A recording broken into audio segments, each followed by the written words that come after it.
Thank you. We travel a lot.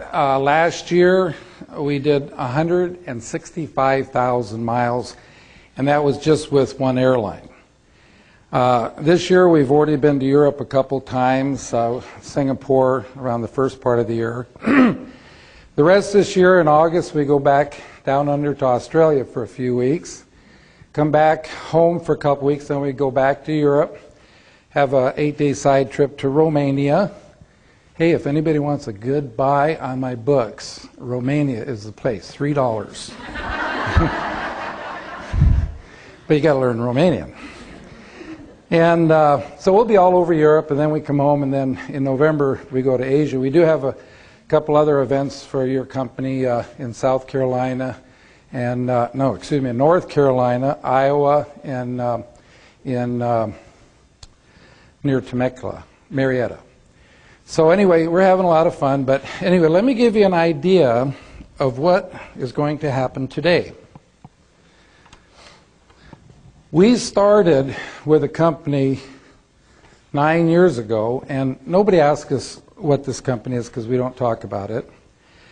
And we started with 4 people, and today we have now over 170,000 people in our downline. Last month, this organization grew by over 4,000 new members, and 98% of all of the new people and all of these people came from the original 4. Now, when you look at that, does that answer the question, do you need to sponsor a lot of people to build a large organization? Well, see, obviously you don't. But notice I use the word sponsor, not recruit. And I'll get into that in more detail in a little bit, because this is a sponsor and teaching business. Now, how were we able to build such a large organization like this? Okay, and we don't really work that hard either. You know, this is more about working smart than working hard. I need to ask you a question. You don't have to raise your hands on this question, but just answer it in your mind. When you sponsor a new person into your business, how much training time does it take you before your new person can in turn go out and sponsor someone? Can you do it like in 1 to 2 hours? How about in 2 to 3 days? How about in 2 to 3 weeks? Do some of you have people you sponsored 3 to 6 months ago and they still have not sponsored anybody yet? How would you like to know why those people haven't sponsored anybody? It's so simple when you hear it, okay? The reason that they have not sponsored anyone is because no one has shown them something that they can do. I mean, isn't that simple? And that's what I'm going to do here for you today. I'm going to teach you something that you can do, that anybody you know can do, and once you see how the system works, it'll open up your mind to who you think you can talk to about your business, because once you realize that absolutely anyone can do this, now you're not prejudging people. So I'm going to teach you how to take a brand new person and teach them enough information in 10 minutes or less so they can actually start sponsoring. Not only will you be able to do this in 10 minutes or less, you're going to be able to do this without them having to know virtually anything. Now that's a hard one to swallow, but as I take you through the simple 3-step system, you're going to say, gee, you know, you really don't have to know anything to get started. Now, folks, when I say get started, a person is not started in their business until they have sponsored that first person. And the quicker you can get a new person to sponsor someone, the better chances that that person's going to make it and they're going to stay around. So you'll say, gosh, you really don't have to know anything to do this. Now, I can teach you the system in 10 minutes or less, And I know some of you came a long way and you want to hear more than 10 minutes. So I have some other information that I want to share with you before I get to the system. Now, the thing I didn't tell you about this organization we built over the last 9 years is I would say over 90% of them live somewhere between 6,000 and 7,000 miles from where we live because they're in Europe. Most of them are in German. They don't even read, speak, or understand English. So people, they say, well, how did you do this? How did you motivate them?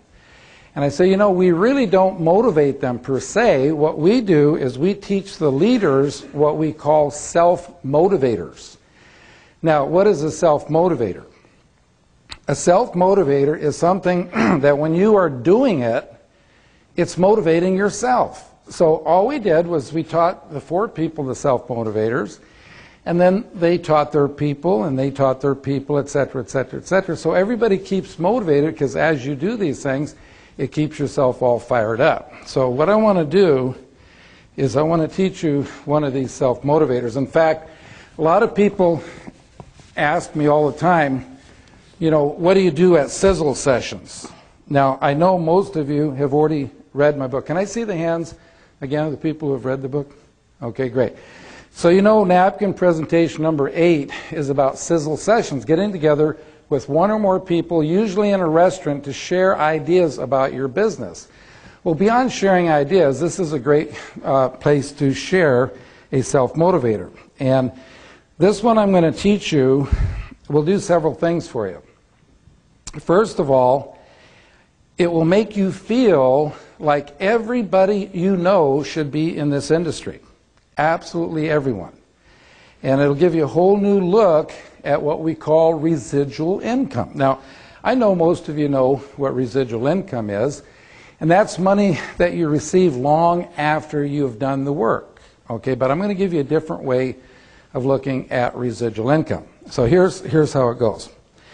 Let's say that you are living in the home of your choice and you have no mortgage payment. In other words, you own the home.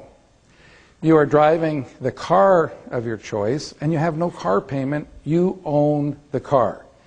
Your phone bills are current. Your credit cards are current. You have absolutely no bills whatsoever. Now, if you're in that kind of a situation and you were making $10,000 a month, every month coming to you, whether you get out of bed or not, you could live the lifestyle better than most millionaires. But now think about all of your friends who are not in your company, who are not in network marketing. How could they ever hope to have $10,000 a month coming to them every month, whether they get out of bed or not?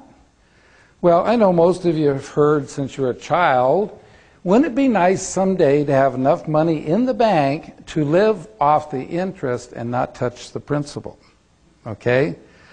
Well, in today's current interest rates, the kind of an account you would have with a bank where they would actually send you a check each month, it would take $6 million in the bank. Now, how many people do you know are going to have $6 million in the bank by the time they retire? Could you have $6 million in the bank by the time you retire? But see, I'm here to tell you that if you had $6 million in the bank, you'd get $10,000 a month interest income, and or you could have $10,000 income coming from your network marketing company. Look at the difference. To get it from your network marketing company, you sponsor 4 or 5 friends, and then you help them do the same. You help them do the same, etc., etc., etc. Time you get down 4 or 5 levels deep, you're going to have $10,000 a month coming to you. What does a person have to do to put that kind of money in the bank if they're not in network marketing?